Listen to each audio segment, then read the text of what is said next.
time's sake, so that we can cover everything we need to cover tonight. Let me share my screen Good.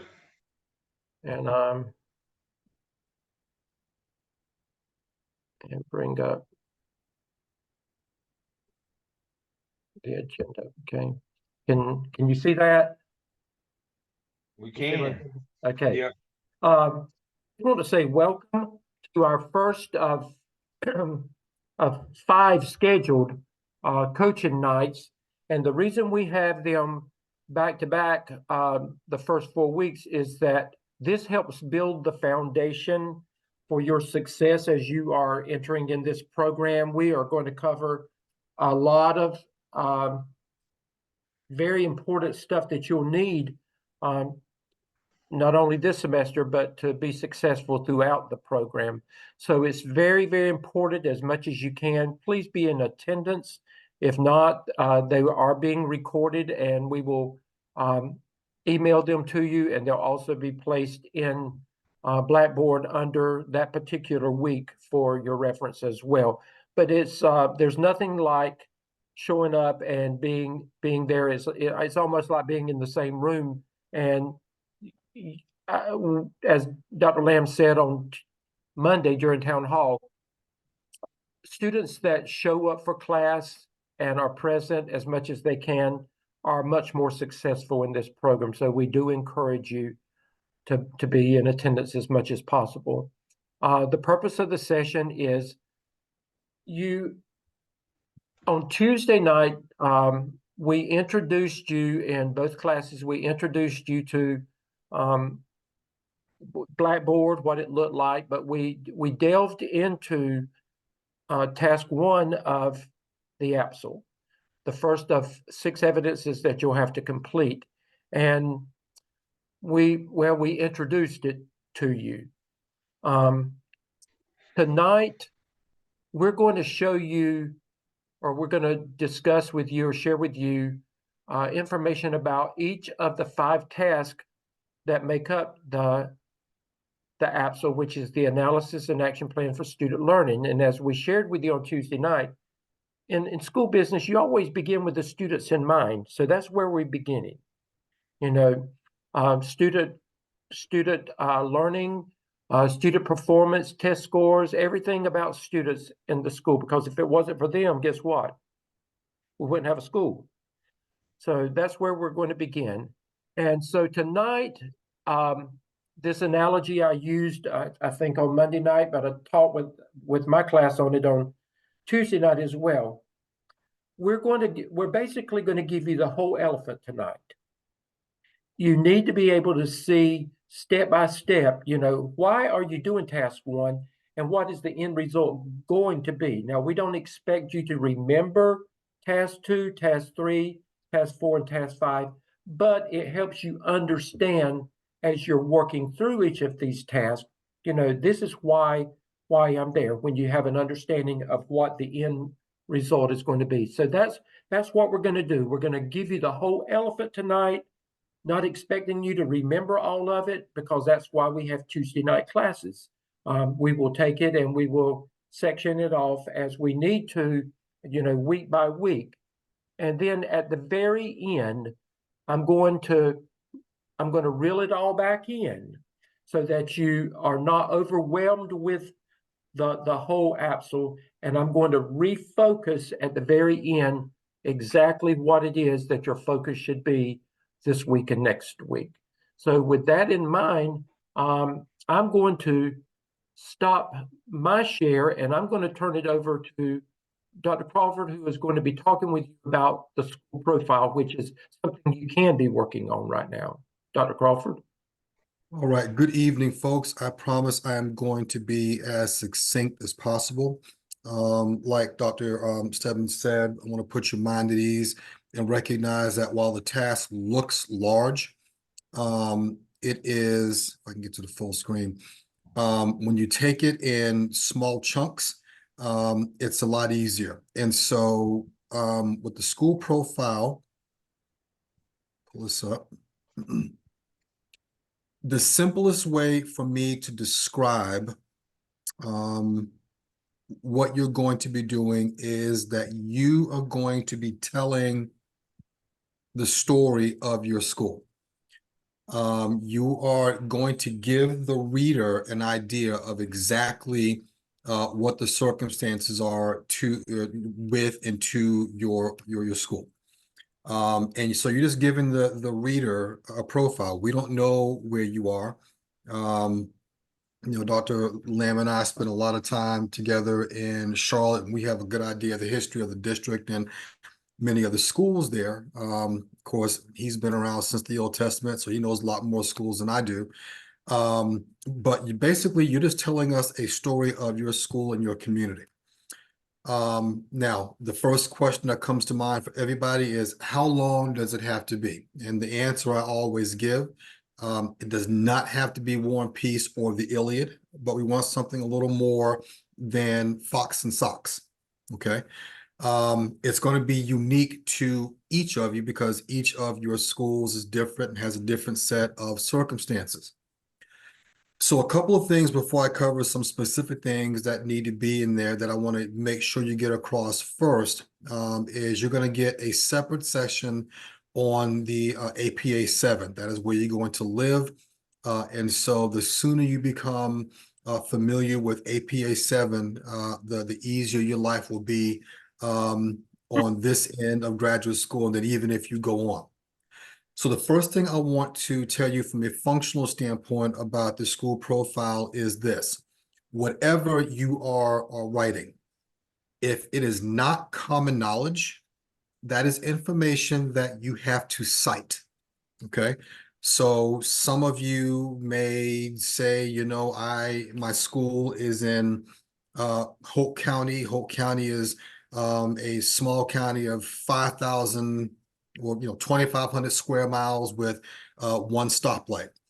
That 2,500 square miles or whatever it is something that is not common knowledge, and so you would need to cite where that information came from. And I gave you some basic examples of what types of information that you would need to cite as you are writing your school profile. This list is not exhaustive, but the big thing to remember is if it's not common, like, my school is in the capital, my school is located in the capital of North Carolina, Raleigh. I would not expect you to cite Raleigh, North Carolina as the capital of the state. That is something that I would consider common if you live here, or if you're a graduate student. The square footage of Wake County would be something else altogether. Okay. So what do I include in my profile? Well, that's going to be unique to your school. Okay. Where you are, the demographics of your school, the demographics of your school district, staffing numbers of your school. I am in a comprehensive 912 high school with 147 staff members and 6 administrators. Things like that. Are you a Title I school? Do you have a high EL population? Do you have a high SPED population? Things that impact your school. And so just to give you that writer's lens, one of the things, so at my previous, I'm in Winston now, but in my previous school, I was at one of the 2 Spanish immersion schools in Guilford County. And one of the things that I would have included in my school's profile if I were a student with you would be, I would have had something in there on the lines of the school's overall population has been negatively impacted because of the shuttering of the Daniel Brooks housing project. The Housing Authority was granted a federal grant for Title Hope 6 grant. And as a result, they shuttered the housing project, and that hurt me to the tune of approximately 50 students. When you have a school that is only 275 students to begin with, 50 students is a huge chunk. Okay, from a population standpoint, that was a big number. And so there was lots in there that would not be common knowledge, not known to anybody outside working there. And so you see there, I had 2 sources of information for that particular quote. One, information I gleaned from the High Point Housing Authority. The other way I could have cited that would have been a personal communication with the president of the High Point Housing Authority. We had a really good working relationship. And then how it would have affected my students and staffing would have I pulled from Power School. So that's an example of something specific to that school that I would have included as I was putting together, if I were putting together a school profile for that school when I was a principal there. Okay. Again, it's going to be different. You need to decide what is most relevant to you and your circumstances. And then finally, a big question. So where do I find all this stuff? Well, again, this isn't an exhaustive list, but you always want to start with your scholarly journals. Please make the Dover Library your friend. You can get peer-reviewed journals, school report cards, Power School, city publications. Only because it came up in a previous class. You are all graduate students. Let's avoid using Google as a source. Okay, we want to stick to really peer-reviewed or professional type of journals to garner your information. And so before I turn it over, let me quickly show you an exemplar of one that was done in a previous class. So for context, this one is just 3 pages long, the profile part of it. So that's, well within something where you can get everything in that you need to. By the way, this student went on to earn a 4. So, the writing was great. She has listed the schools on the National Register of Historic Places.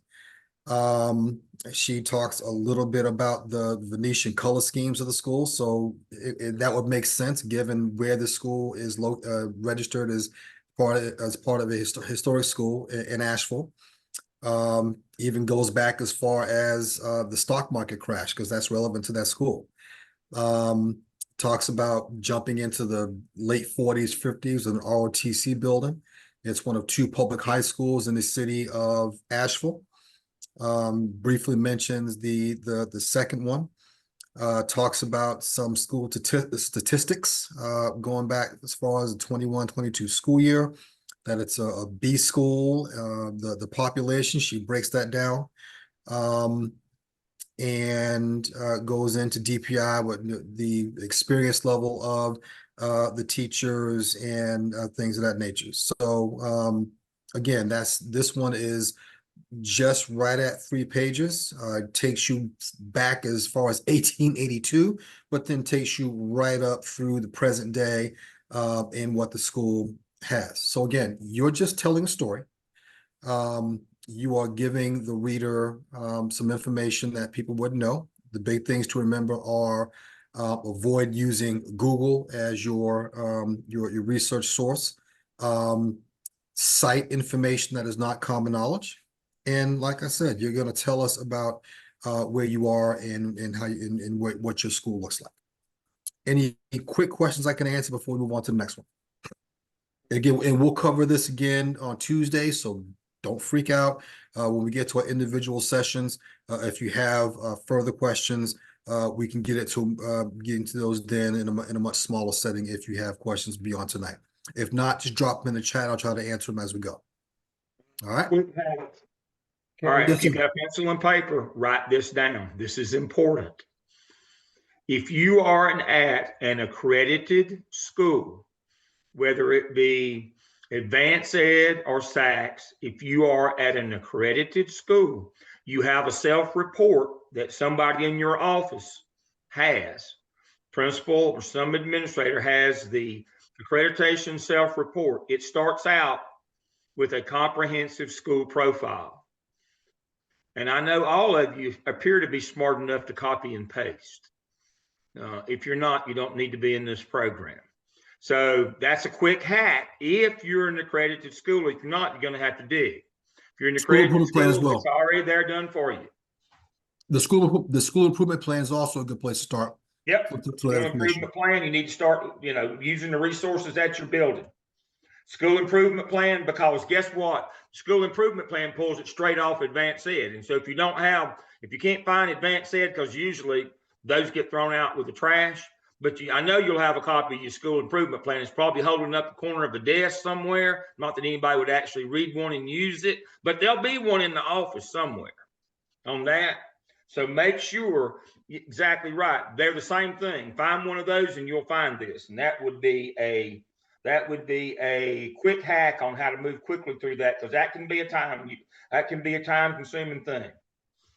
Move on. Thank you. Thank you, Dr. Crawford. Thank you, Dr. Lamb. Again, we introduced to you task 1 of the AAPSL on Tuesday night. I'm going to briefly go over some things with you again, and then at the end, I'm going to tie all this back together. We're going to refocus back on task 1 at the very end. But I'm going to skip down because Dr. Crawford has already talked about the school profile. Task 1, prompt 1. Just remember that the heading is going to be PLC research. This is where you begin talking about, what is a PLC? What does a PLC look like, et cetera, et cetera. You've got to have a minimum of 3 cited sources. Remember, everything is APA 7th edition. One of those cited sources must be Richard DeFore, referencing establishing and leading PLCs. Dr. Revis, tell them again why it must be Richard DeFore. Well, he's considered to be the seminal researcher for PLCs. That's right. So you've got to start. You will start where it all began, and it all began with the work of Richard DeFore. The question will come up. Well, what if I used DeFore 3 different times? You can use DeFore 3 different times, but you must have at least a minimum of 3 different references. You can have more than 3 references, but you must have at least a minimum of 3, and one of them must be DeFore. Include descriptors from the research, such as what is a PLC? What does a good PLC look like?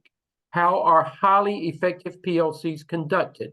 What are PLC norms, etc.? Conclude your research section with a complete description of your PLC design.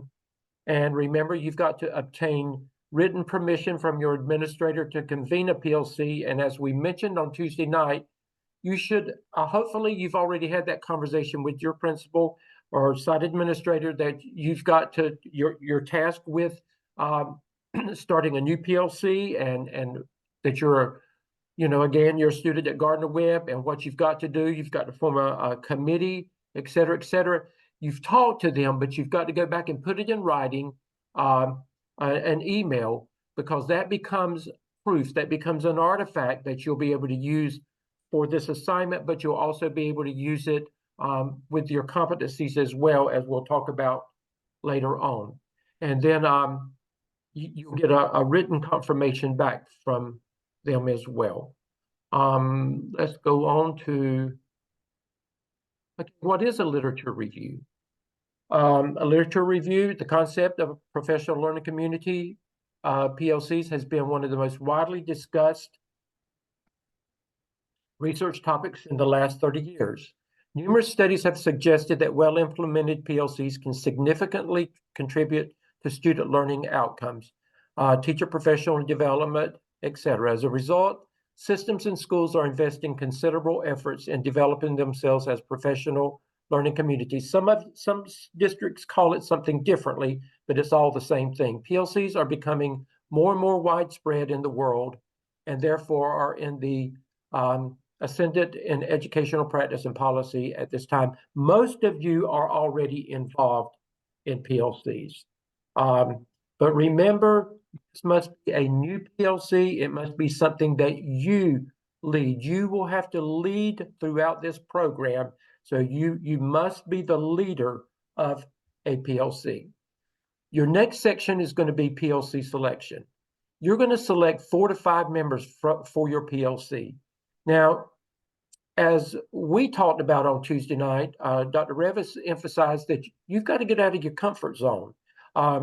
She used the example that if you're a CTE teacher in a high school, then you don't need to congregate with just CTE people. You need to be diverse with this committee, and you need to as a principal, you've got to know more than CTE.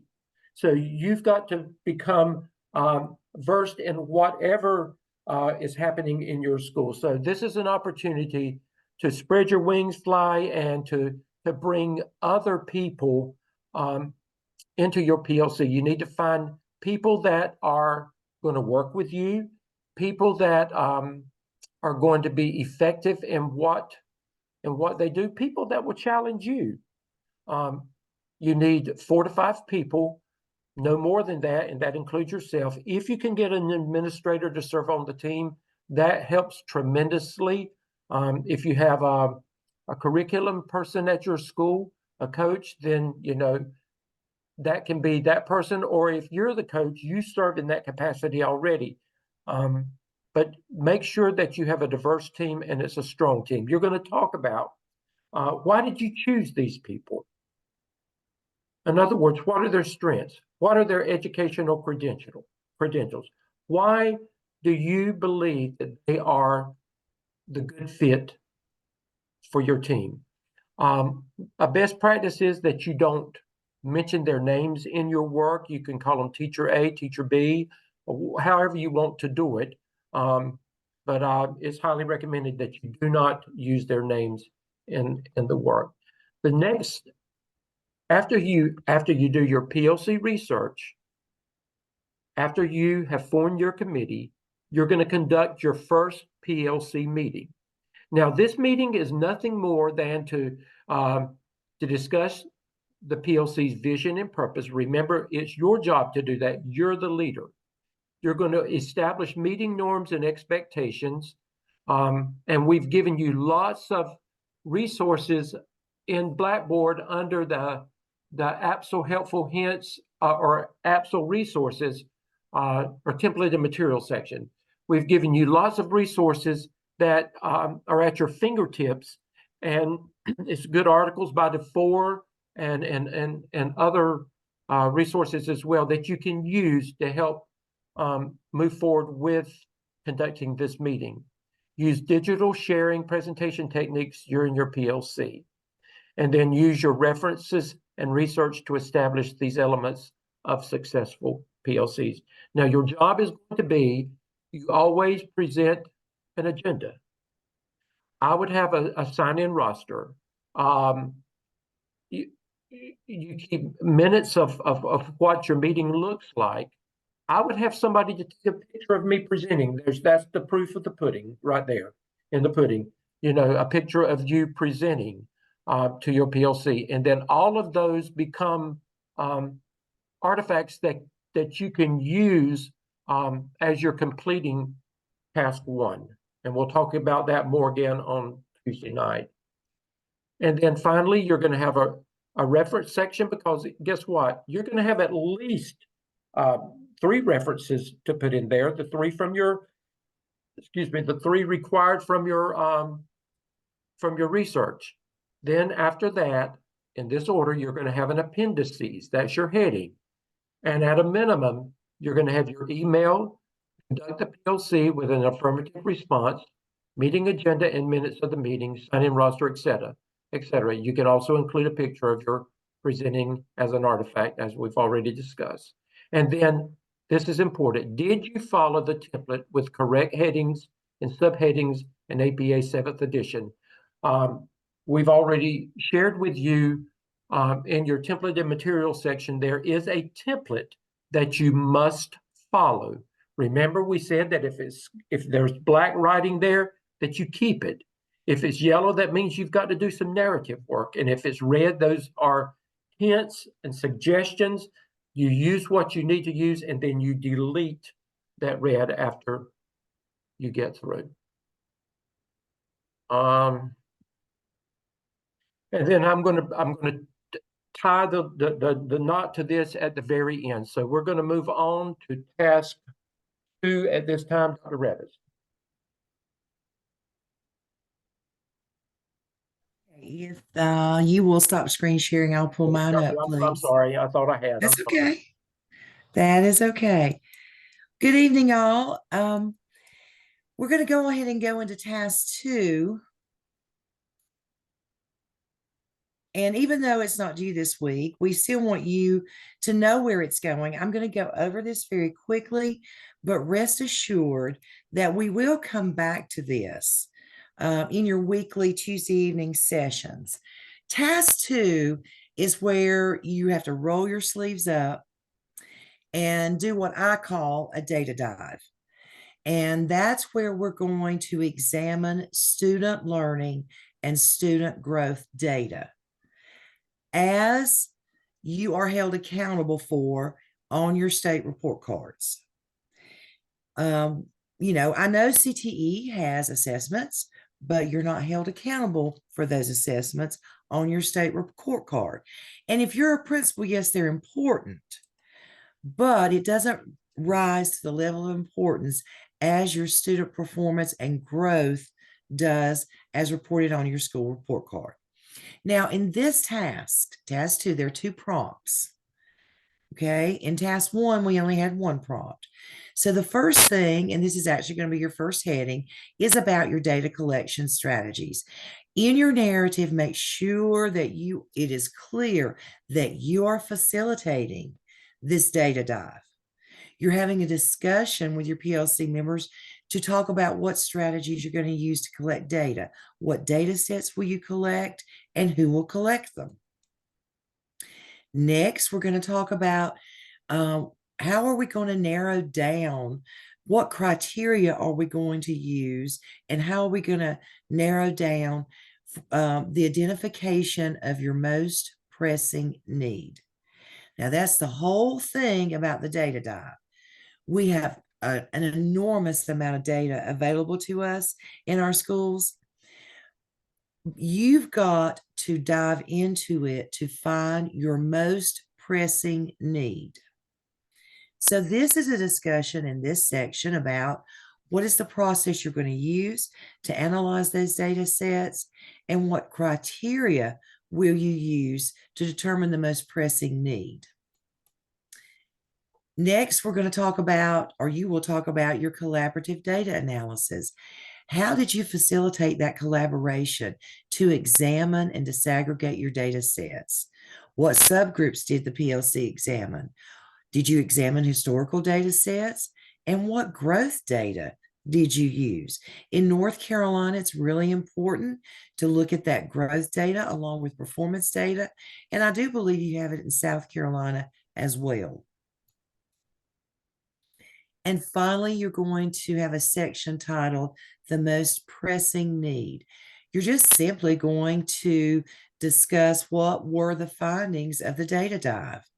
How did you determine the most pressing need and clearly identify that most pressing need? Now, remember, as I said in Tuesday night class, when you convene a PLC, the first thing teachers want to go to as far as the most pressing need will be attendance and discipline. And this is not about attendance and discipline. This is about student performance and student growth. All right. Now, I told you had another task, a prompt in this one. So prompt 2, and you see this as a pattern throughout some of your tasks, where in prompt 1, you have a lot of narrative work that you're presenting. In prompt 2 is where you're presenting a lot of graphic representations of that same information. So you have to have some narrative to explain a graph. Don't just throw this graph out there, or we call them figures in this program. Don't just throw this out there with no explanation. Write a little introductory paragraph about what is in the figure, what it represents, and what your PLC gleaned from that data. Now, friends, this was pulled directly from the school report card, I'm fairly sure. And they blacked out the name. I don't really like the way that's redacted. It could have been a little bit neater, but on your school report card, state school report card, they will report elementary schools, county schools in the state of North Carolina, or this particular elementary school, I should say. This is another way to look at that data. And again, I think this is pulled directly from your NC school report card. And again, another data set. But remember, you just don't throw a figure up there. You have got to introduce it, tell what it is, where it came from, of course, will be in your citation. And based on this graph, BES was well below both OCS and NC. OCS was probably the name of the district. So they're telling the picture of what data sets you used and how you narrowed it down to the most pressing need. So you conclude that prompt with a summary statement, clearly restating your most pressing need. And then furthermore, you've got to present this information to your leadership team, your principal and or leadership team. You will schedule a meeting to present the PLC findings. You will develop an agenda, a slide deck. A video is not required, but recommended. At a minimum, include a picture of you presenting to your principal and leadership team. And that's a lot to do in a week's time. And we know that. We're a little lenient about giving you that week of revision to complete this presentation, but you need to plan to meet with your PLCs every week for the first, how many weeks, Dr. Stedman? Probably 5 weeks, 6. So, Yes, hopefully you're going to get your first PLC meeting completed this week coming up toward the beginning of the week. And that I call an organizational meeting. And so the next week is when you need to hit your data dive. Okay. Thank you, Dr. Revis. And again, don't get overwhelmed. We're just showing you what the whole process looks like for the AAPSL. At this time, I'm going to ask Dr. Hamilton if she will move forward with task 3.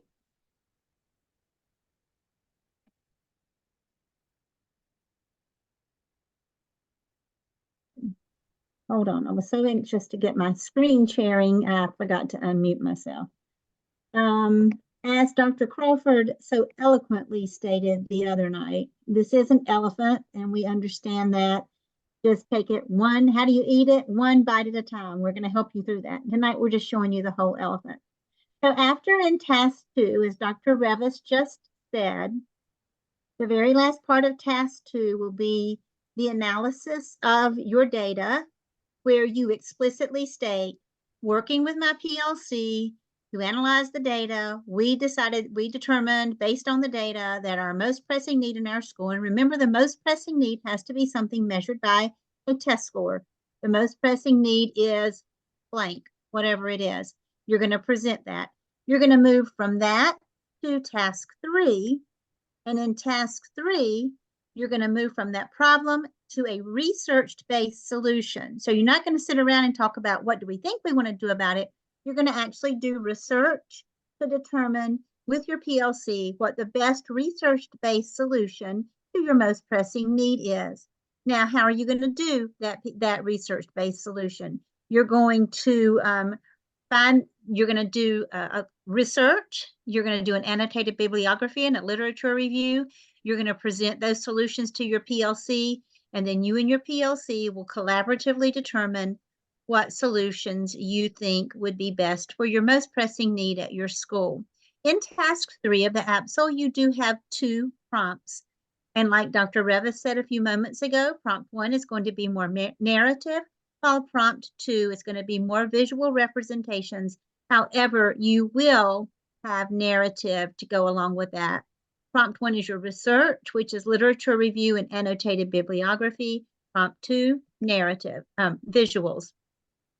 So what you will do is for task 3 prompt 1, you're going to have a review of the literature. A review of the literature, as we discussed Tuesday evening, is when you get valid research, you read it, you assimilate that together, you synthesize that, and you give each of the contributing authors credit for what they said.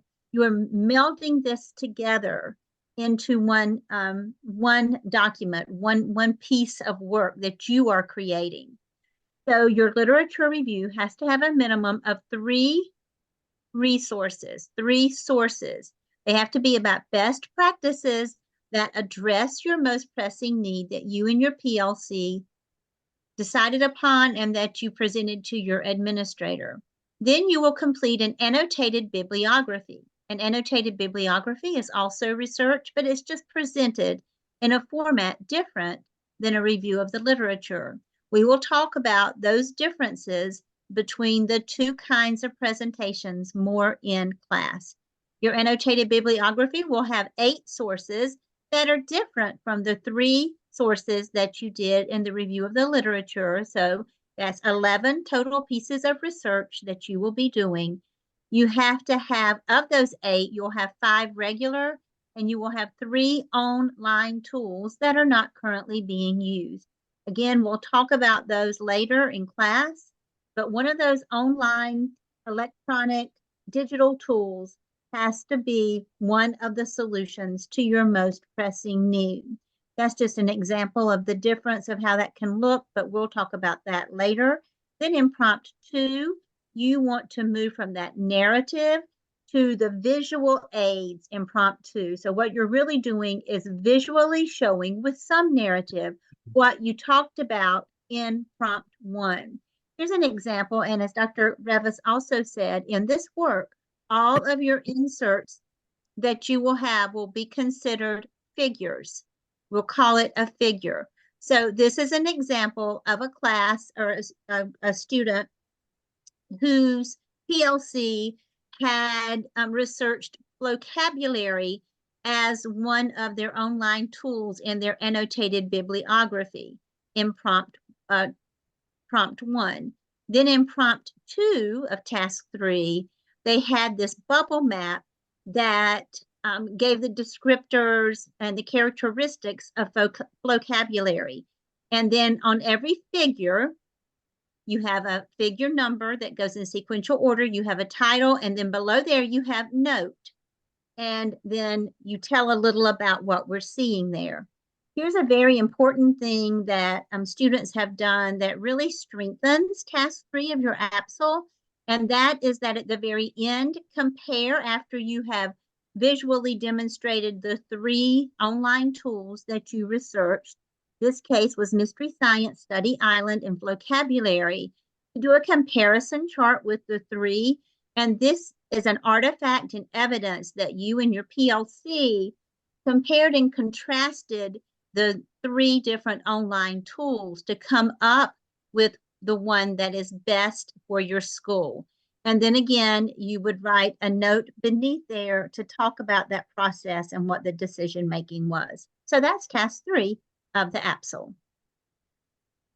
Okay, thank you, Dr. Hamilton. Dr. Lamb, task 4. So if you'll look in your chat, I have put the links to South Carolina and North Carolina report cards, and you can find your school. It has all those things. Let me reiterate again. Your job as a school principal is to make a good number go up or a bad number go down, period. That's it.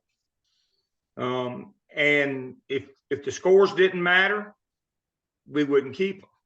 So if you're one of those folks who says, well, I don't think that scores are an accurate reflection of how good a school is or what kids know, well, that's okay. But this is not the business for you, because you will be evaluated and you will keep your job, or you will grow in your job based on your test scores. Now, I'm going to boast for a minute here about Dr. Crawford and Dr. Hamilton.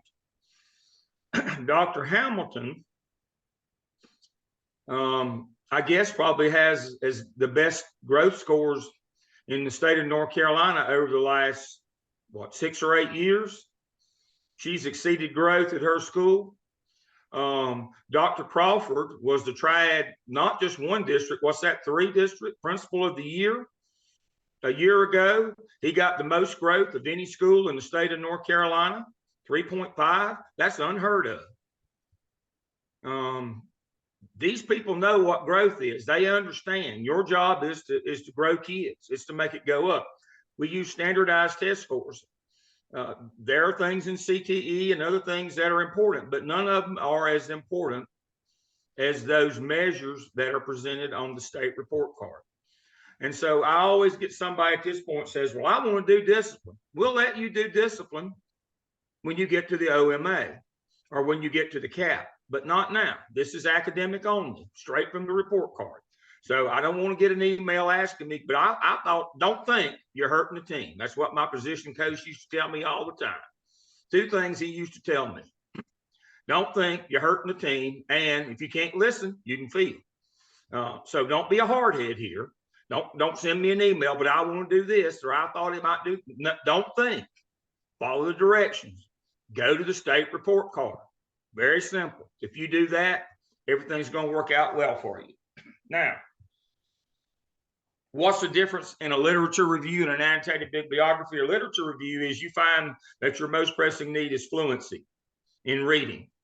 And so you would do a literature review of best practices. And then your annotated bibliography would be studies where they have studied in school, say a phonics program. How did that affect literacy? That's where the annotated bibliography. Oh, the solution to fluency is using phonics. Let's look at some studies where they use phonics to address fluency. The lit review would be of fluency.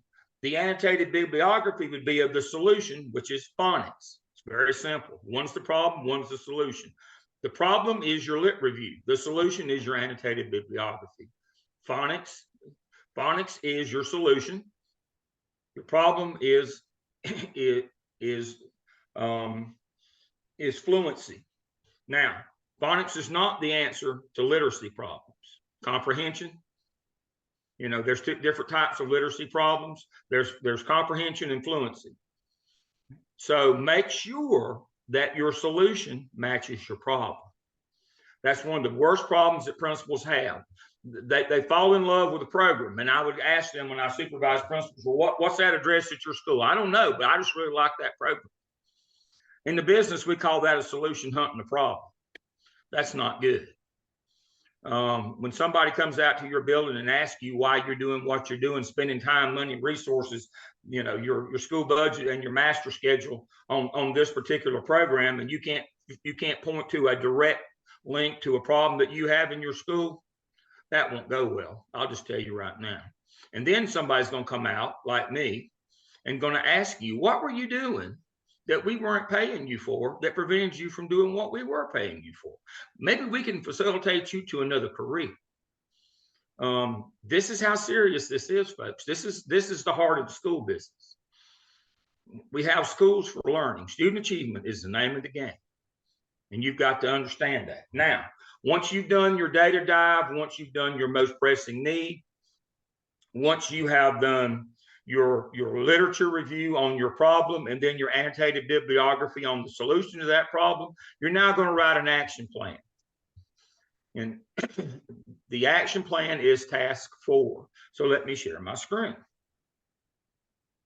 And I'm going to steal, as I always do. I'm going to steal from Dr. Revis. I like her. So here's her PowerPoint right here. All right, and she's using South Carolina in this one. And so as you can see, when we get to task 4 here, develop an action plan. All right, so the first thing you're going to do in prompt 1 of task 4 is you're going to explain your plan narratively. That means write it out longhand. So you'll have sections that are labeled: the importance of the action plan, alignment with student learning outcomes, short, midterm, long-term goals and objectives, specific activities aligned with designated goals and objectives, indicators of success with measurement techniques, clarification of role and responsibilities, formative and summative assessment. Now, when you share that plan with your team and with your administration, You will also be able to speak to these things narratively, how this plan builds efficacy, strategies for sustained growth, issues concerning diversity, resources, and establishes a shared vision of learning. You'll be able to say those things as well. Now, the graphic representation in prompt 2 is going to look like this. Let's see.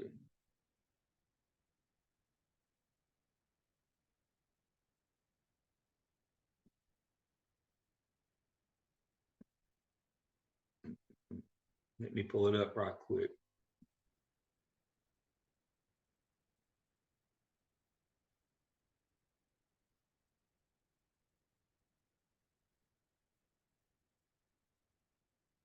There we go.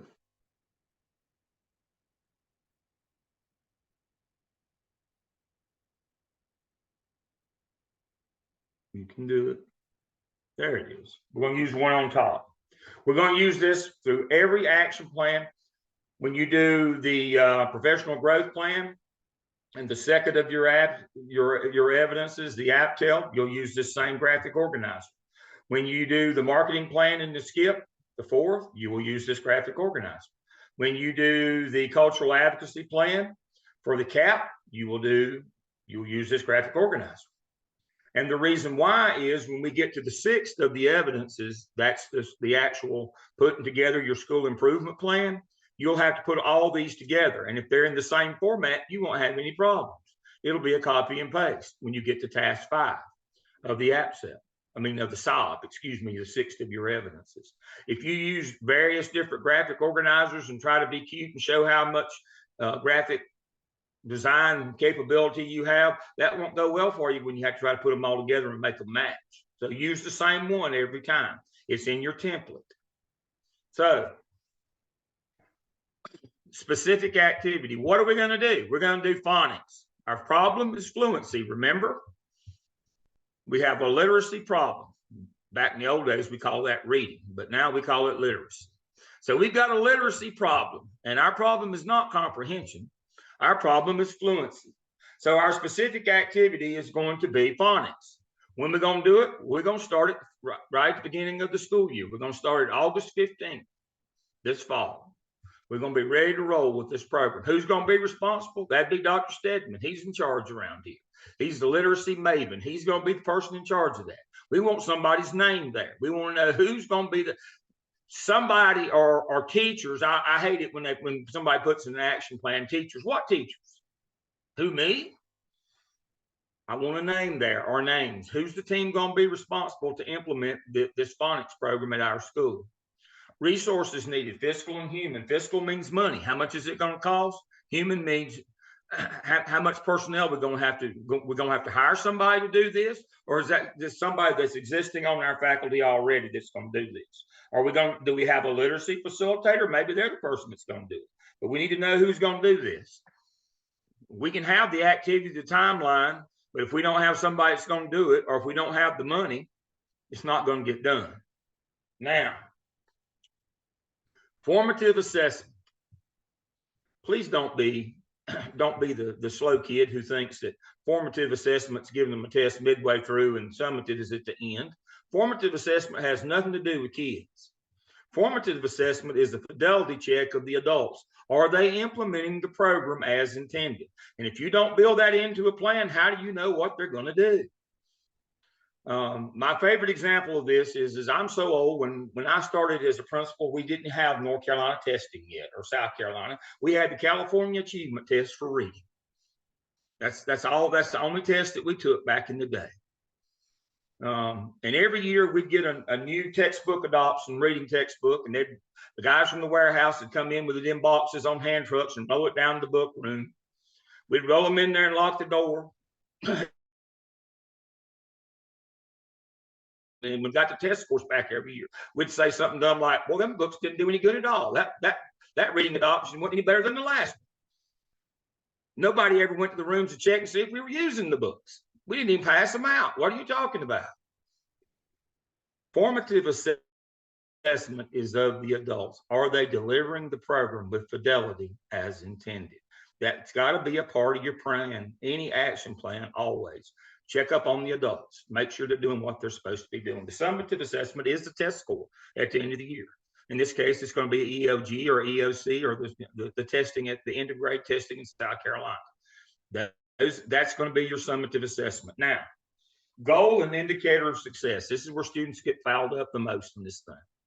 Goal is where we want to end up eventually. Indicator of success is how much success do we need to see in a year's time.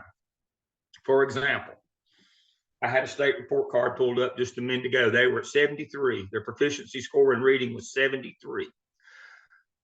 The district's goal is 85. So the goal would be 85 here in Charlotte-Mecklenburg. That is the proficiency goal for all reading in elementary school is 85. That's the goal. We just write it down, not hard, 85. Now, can we expect,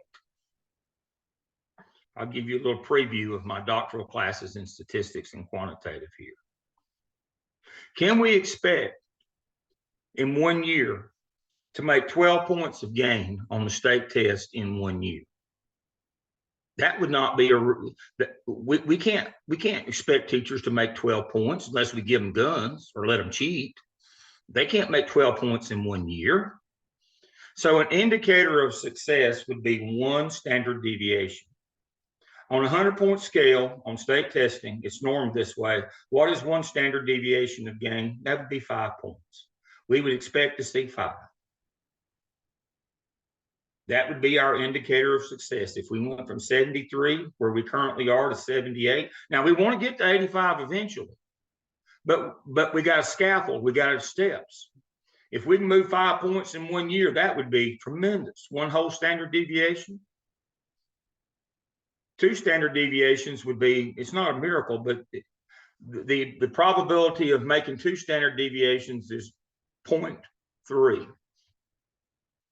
3%. That would be, 0.03, excuse me, 3%. So, but there's a 66.7% chance that we could make 1 standard deviation. That would be really good. So you got to understand, you got to be realistic with teachers. You can't say we're at 40, we want to be at 85 next year. That's not going to happen. We're not even going to go from 73 to 85 in 1 year. If we can make 5 points, so our indicator of success would be 5 points going from 73 to 78. We have to understand that we have to make these things reasonable, attainable. Our long-term goal is 85, short-term is 78. That's what, when we write this action plan out in graphic form, these are the things that we'll put in it. But you would write all this stuff narratively in task 4, and then you would finish out your graphic organizer. And again, make sure that graphic organizer is in the body of task 4, not as an appendices. It's a part of prompt 2 of task 4. That's going to be very important when you get to the OMA, because we're going to do a copy and paste again in the OMA for task 2. And if we copy and paste and we don't have that, then we'll have missed what the assignment was. So make sure that you understand that graphic organizer, which is the graphic representation of that narrative action plan that you just wrote, must be in the body, must be in your paper on prompt 2 of task 4. That's all I know, and some things I did. We're ready for task 5.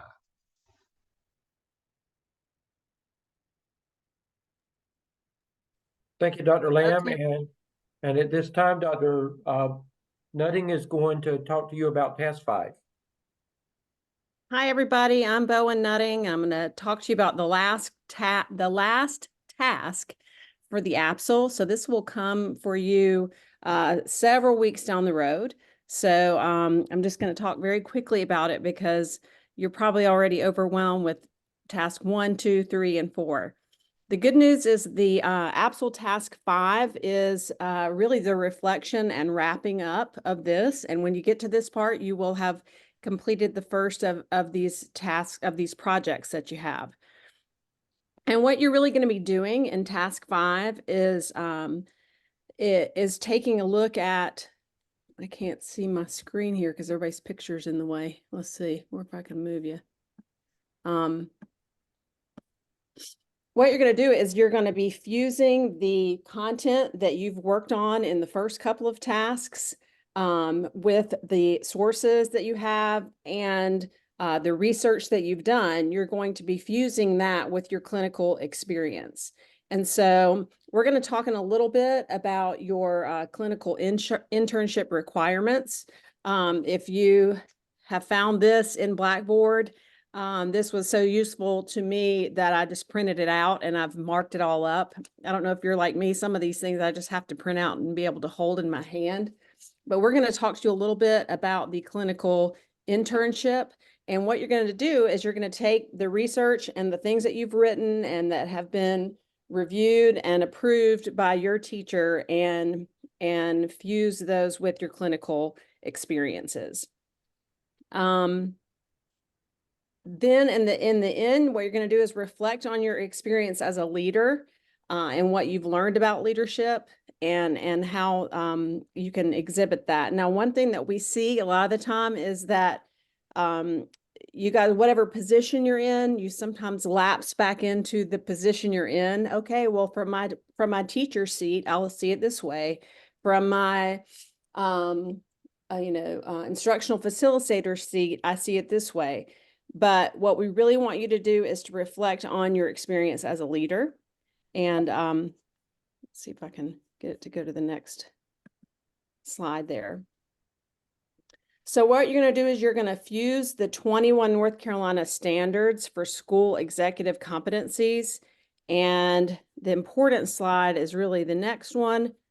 In task 5, what you're going to do is you're going to have 12 of the 21 competencies for task 5, and you're really going to address those and write about how you've seen that in the work that you've done. So there are 21 competencies, but for task 5, these are the ones that you're going to concentrate on. And again, you'll have access to this PowerPoint. You can go back and look at it later. Quite honestly, at this point, just know that task 5 is really about reflecting on your practice and fusing it with your experience. And when this comes up in several weeks, you can go back and review this information. But other than that, I think that's really all I have. I will show you let me show you quickly. When we talk about the 21 competencies, you'll find these in your Blackboard, the 21 competencies. And as you can see, what you're going to do is go down and be focusing on all these different pieces and relating those to your clinical experience in your writing. So that's it. Thank you. Thank you, Dr. Nutting. And again, we will spend time in class on Tuesdays nights when it gets closer to that time, navigating with you exactly where you need to go and to be very specific with you. As we bring closure to all of this tonight, all of this is important. We wanted you to see the journey as you begin the AAPSL and as you finish the AAPSL, but I want to bring it all back together, or bring it back to the beginning. Remember what we've talked about, but don't remember it as far as being overwhelmed with it and thinking, how am I going to get all this done? Again, let's focus back on task 1 that was introduced to you on Tuesday night, and we'll talk about it again more on this next Tuesday night.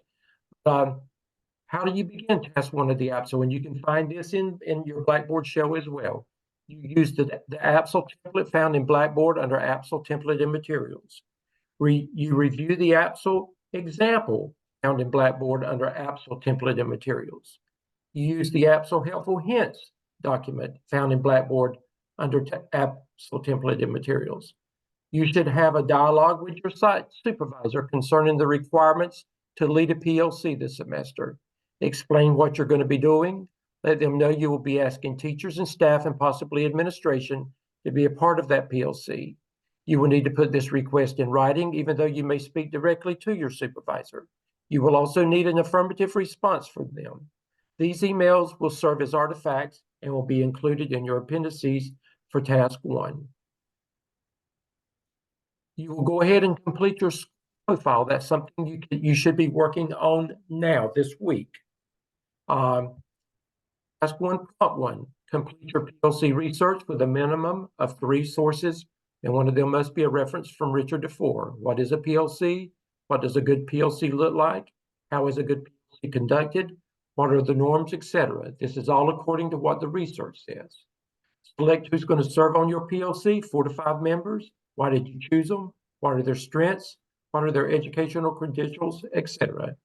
You conduct your first PLC meeting and lead the PLC to discuss the vision and purpose of the PLC, establish norms, etc.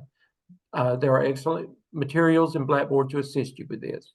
You complete your reference section and you complete your appendices. This is how you will begin your work with evidence 1 of the AAPSL.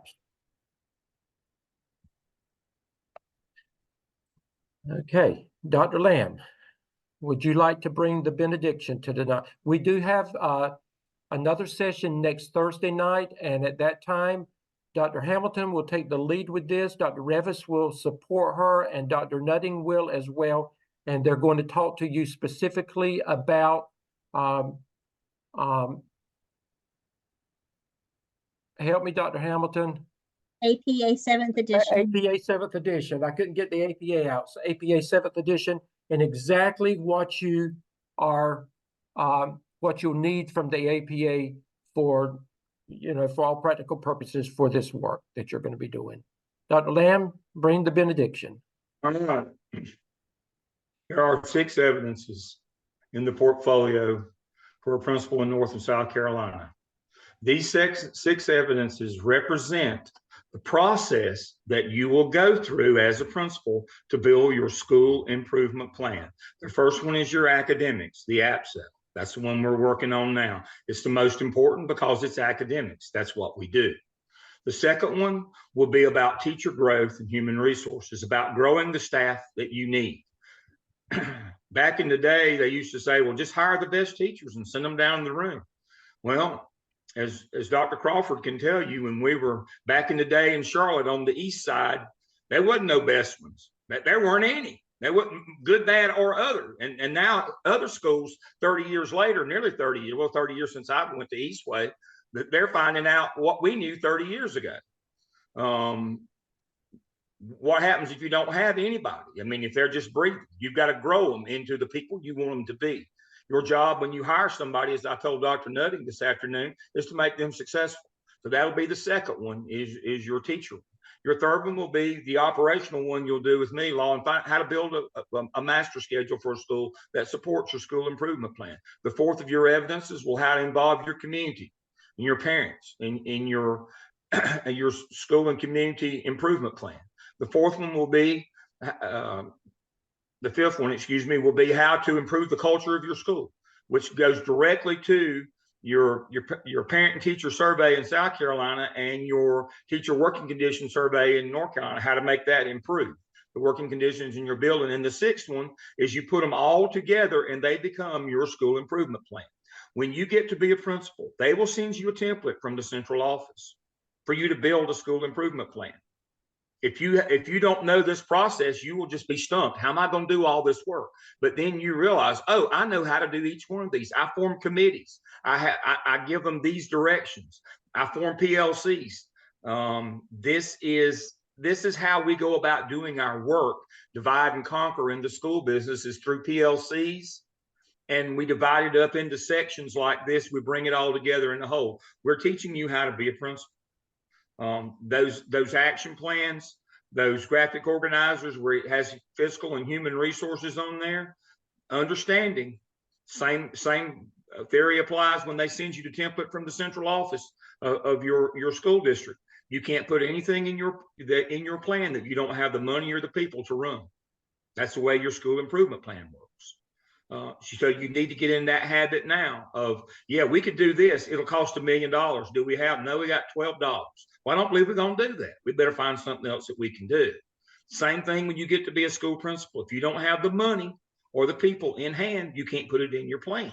It's the way it works. So we are teaching you the school improvement plan process, which is the heart of the principalship. It's the most important thing you do as a principal. It is the most important. It is the most, I would say, the most critical. I need to use a term here, to your success as a principal, understanding that you've got to grow the kids in your building. And to do that, you got to grow your teachers.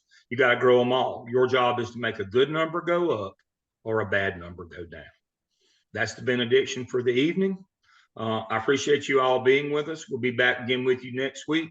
I'll hang out with you for 2 or 3 weeks till I have to kick in some of my other classes, but when we'll get to technology a little bit later on, and I'll cover some of those things for you. But we appreciate you being here. And as always, thank you for choosing Gardner Webb. Thank you, Dr. Lamb. Thank you, staff. Thank you, everybody, for their presentations. Again, relax. Don't think that all this is due at one time. It's not. Just begin focusing on task one. That's all we want you to do.